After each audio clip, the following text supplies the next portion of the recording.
Halo Sobat Pariwisata, selamat datang di podcast tourism bareng kita yang bakal bahas mengenai isu-isu pariwisata paling hot, tetap santai dan smart. Bareng gue di sini L dan aku Chandra. Jadi di episode spesial kali ini kita bakal membahas tentang Bali. Kalian kalau misalnya datang ke Bali pasti sadar kan tentang macetnya, sampahnya dan isu-isu lainnya kan El. Terus kalian sadar gak sih kalau misalnya Bali itu tuh udah seburuk itu, dan pertanyaannya nih, Bali kira-kira udah kebablasan kah? Atau kita bisa disebut sebagai overtourism? Betul banget sih Cah. Makanya hari ini kita gak berdua doang Cah buat ngebahas masalah ini. Kita udah kedatangan 2 tamu spesial. Wow, ini berbeda masalah dari emang ahlinya. Mau dari sisi lapangan maupun sisi ilmu juga Cah. Nah langsung aja nih kita panggil tamu pertama kita, Mas Fajar. Selamat datang Mas Fajar. Swastiastu. Terima kasih, Bunda. Silahkan duduk Mas Fajar. Di sini Mas Fajar sebagai Saya sebagai pelaku usaha ataupun masyarakat lokal yang terlibat. Nah, ini kan sebagai pelaku usaha udah ada nih. Kita masih ada satu lagi nih El nih. Sudah satu lagi. Masih dong. Ini gacor juga nih. Kita bakal melihat dari secara duduknya juga. Jadi kita panggil Universitas Udayana Fakultas Pariwisata. Selamat datang Kristi.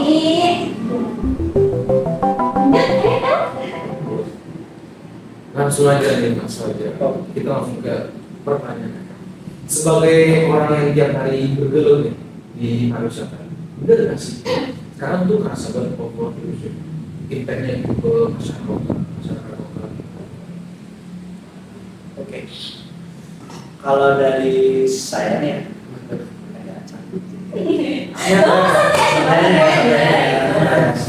Anggap aja kita temu sekelas itu. ya kalau misalnya dari saya sebagai pelaku usaha ataupun masyarakat lokal yang ada di sini, khususnya kita, kalau dari sisi ekonomi itu jujur ya kami sebagai pelaku usaha ya mungkin dong kita nggak senang kalau misalnya tamu itu rame yang datang ke Bali. Tapi ada tapinya nih. Apa tuh Pak?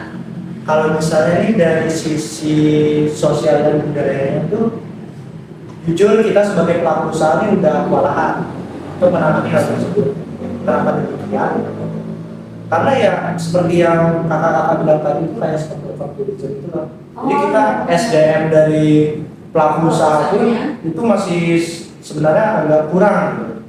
Dan juga kita itu kewalahan untuk oknum-oknum wisatawan yang ada di Bali ini tuh yang kurang menghargai adat istiadat budaya. Oh, jadi kayak mereka apa ya, agak kurang ajar semena-mena gitu ya? Ya kadang ada juga sih yang ngomong seperti itu, tapi nggak semua. Tapi ya. Menarik nih. Berarti kan kayak ada benturan antara ekonomi penyakit, juga degradasi lingkungan sama sosial budayanya kan. Terus kalau misalnya menurut Kristi sendiri nih sebagai mahasiswa pariwisata, kan kalau dilihat dari sisi pelaku usaha kayak gitu, kalau misalnya dari akademik gimana sih? Ada nggak sih kayak hukum yang mengatur regulasi ini? Kalau sebenarnya dilihat dari kacamata akademik ya, kalau misalnya merujuk ke Undang-Undang Nomor 18 Tahun 2025, sebenarnya paradigma pariwisata kita tuh udah bergeser jauh ke arah sustainable tourism atau pariwisata berkelanjutan. Ini sebenarnya di situ juga ditekankan bahwa sebenarnya pembangunan pariwisata kita itu harusnya melibatkan atau memberdayakan masyarakat lokal serta memperhatikan daya dukung lingkungan yang ada.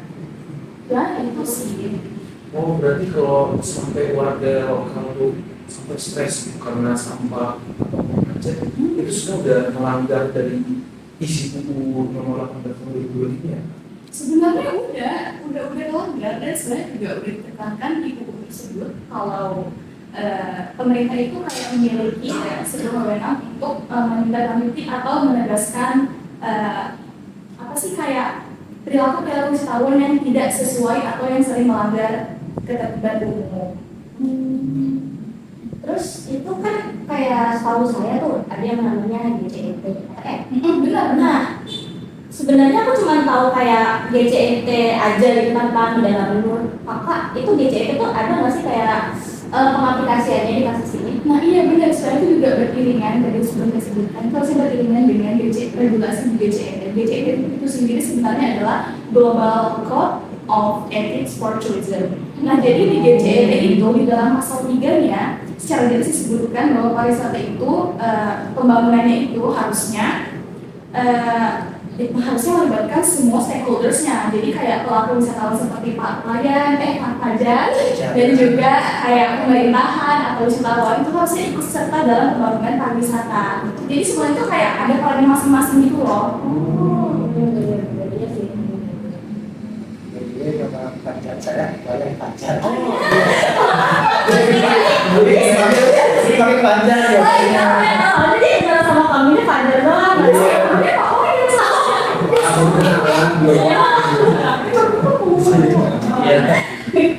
Tapi saya setuju sih dengan apa yang dibilang sama Kak Kristi ya.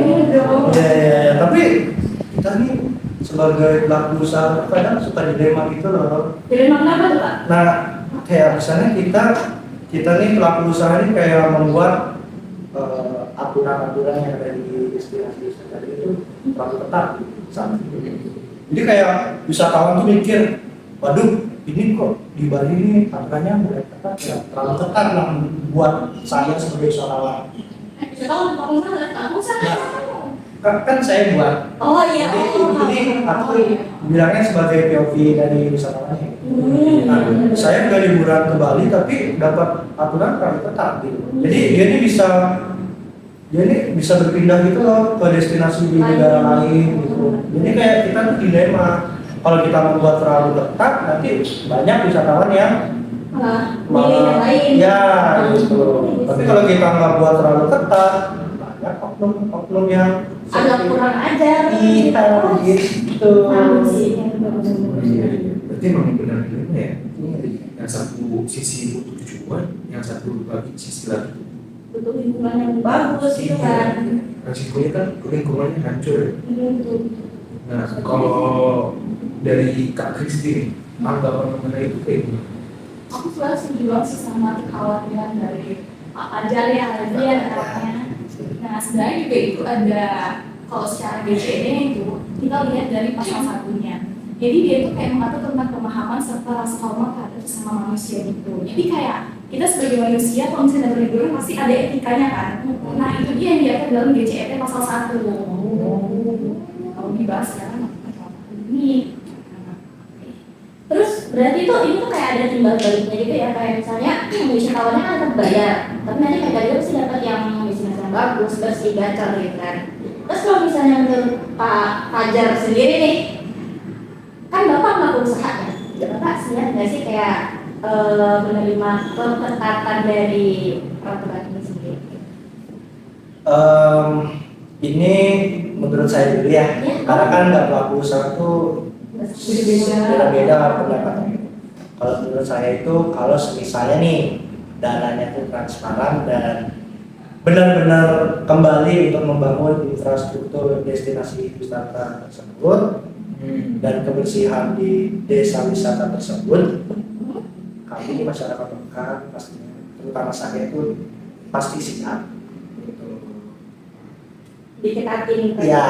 Karena dia ada benefit juga kan bapaknya, nggak cuma beras gula gitu kan. Karena pada akhirnya itu yang kita jual di Bali itu alam dan budaya.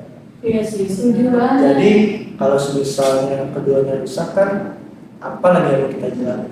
Berarti Bali kan sebenarnya dikenalnya kayak di sini mana ada coba gedung-gedung tinggi Iya, kan ada kan. Terus sih betul. Nih statement penutupnya keren banget ya nih dari Pak Fajar ya.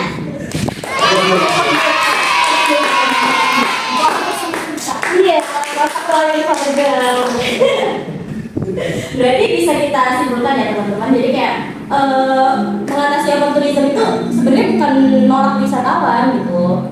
Tapi bagaimana tuh? Setahu dari pandangan saya dari Kak Fajar maupun Kak Kristi itu, bagaimana kita menyeleksi dan mengedukasi mereka agar pariwisata tetap berjalan gitu, sesuai undang-undang yang disebutkan tadi oleh Mas Fajar ataupun Kak Kristi itu, dan nilai-nilai GCET ya. Iya benar. Nah, kolaborasi antara hukum yang tegas, pemerintah yang transparan dan masyarakat lokal yang berdaya akan adalah kuncinya. Tuh, jadi itu semua benar banget ya guys ya. Jadi terima kasih kepada Pak Wayan Fajar dan juga di sini Mas Alia udah datang dan ngasih pendapat yang gacor banget nih. Banyak nih ya. Ilmu baru lagi. Iya, jadi sebelumnya udah kepikiran kayak ini kan ada dua sisi bisa dibilang Kak Prisi sebagai wisatawan juga ya, Wak, sebagai maksudnya kan Kak Prisi nggak jadi pelaku usaha ya, jadi kayak walaupun Kak Prisi sebagai apa namanya mahasiswa dan pasti kan kalau datang ke tempat wisata juga jadi wisatawan ya. Nah, sekarang ada Pak Wayan Fajar sebagai pelaku usaha, jadi kayak Jadi langsung dari dua sisi. langsung dapat dari dua sisi.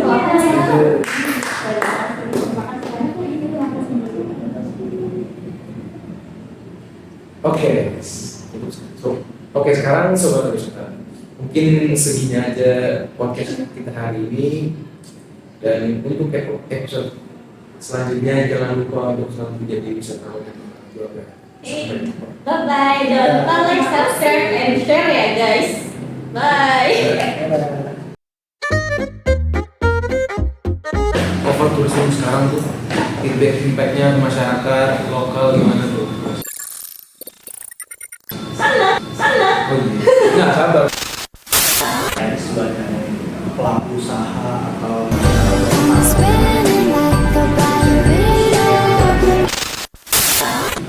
kita lihat dari sosial medianya tuh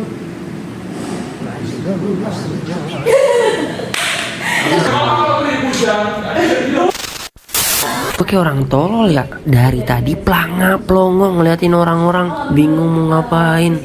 Asli. Kalau aku jawab ya, pesawat reaktor Chandra. Jadi kalau misalnya kita lihat dari Undang-Undang Nomor 15 Tahun 2005 sendiri itu menjelaskan kalau sebenarnya